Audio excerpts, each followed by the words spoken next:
Plants vs. Zombies Garden Warfare doesn't feel like other multiplayer third-person shooters. Firefights can still be fast and furious with good shooting, class-based combat, and 2 teams of 12 players each, but thanks to its zany character classes and silly sound effects, it's actually laugh-out-loud funny. It's a good game that spits bright green peas in the face of today's brown and gray shooters.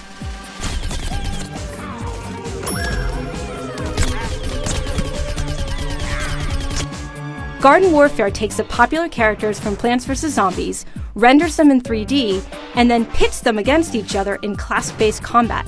Remember the cacti? They now snipe enemies from a distance with needles, and they can plant potato mines to cover their backs. The Chomper burrows underground and spits goo onto its enemies to slow them and deactivate their abilities. While some classes will feel familiar to shooter fans, it doesn't feel like a Plants vs. Zombies skin was just slapped over a bland game. Garden Warfare respects the source material and uses it to inspire abilities that make sense and feel good to use. Plants vs. Zombies' fun visual humor also creeps its way into Garden Warfare. From the overweight engineer zombie, remember him, to the hilarious sounding cacti, I love how detailed each class is. My favorite example is when the sunflower plants itself in the ground and blasts out a devastating sun ray, all while smiling with that gigantic orange happy face. It just radiates an enjoyable silliness.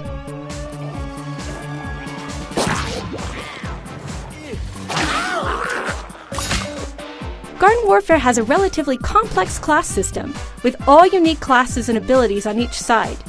Despite the asymmetry, neither side feels advantaged in any specific game mode, and it's easy to jump into. Every class has only 3 abilities, and each is introduced with short and fun animated tutorial videos as they quickly unlock. So, if you have a hunch that the pure melee Chomper class is for you, you only need to play a couple of matches to know for sure.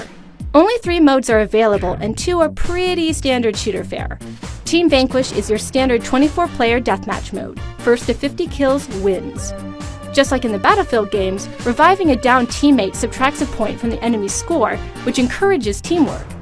I was pleasantly surprised by the number of times I was brought back from the dead without even needing to ask.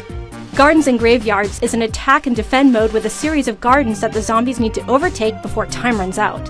The mode is fine, if a bit standard, but the best part is that the final round is always a unique activity like destroying the roots of a giant sunflower lighthouse or getting 5 zombies into a highly defensible mansion. It's even more hectic and difficult than the previous stages, and it feels like a finale instead of just an ending. A handful of maps are available in each mode, and they do a fine job of creating different scenarios within the same game mode. One level is packed with hills and tall buildings, which makes getting the high ground advantageous. Others are more urban and condensed, making the melee and shotgun classes especially dangerous. Each map also looks distinct, thanks to strong landmarks and varied art design.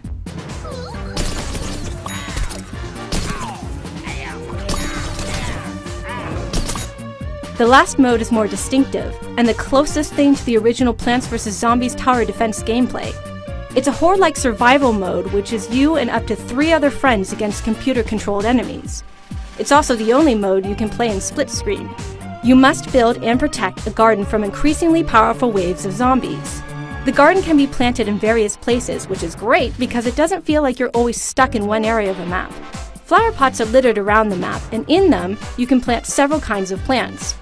Certain combinations work better than others, and it's satisfying to figure out which flowers work best against which enemies. The tricky and fulfilling part is rearranging your defenses based on which type of wave you're fighting. The engineer zombies can teleport right past your pots, so long-range attackers would be more useful, for example. It requires coordination of all players involved, and pairing abilities together pays off. What's interesting is that the potted plants you're placing aren't unlimited. You start with a small inventory of common plants, and more are unlocked through booster packs that can be bought with in-game currency. So, while opening a handful of packs might yield 20 common pea shooters, it's possible you'll only find 2 or 3 snapdragons. Once you use them, they're gone until you open more packs. Their limited nature makes rounds more tense. Do you really want to use one of your rare plants now, or do you want to hold on to it? There are no microtransactions in Garden Warfare right now, but EA says they'll be added in the future.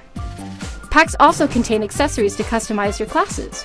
Buying them isn't a problem because you earn money so quickly, and it's satisfying to unlock new glasses and mustaches and other cosmetic bits to make your characters more personalized.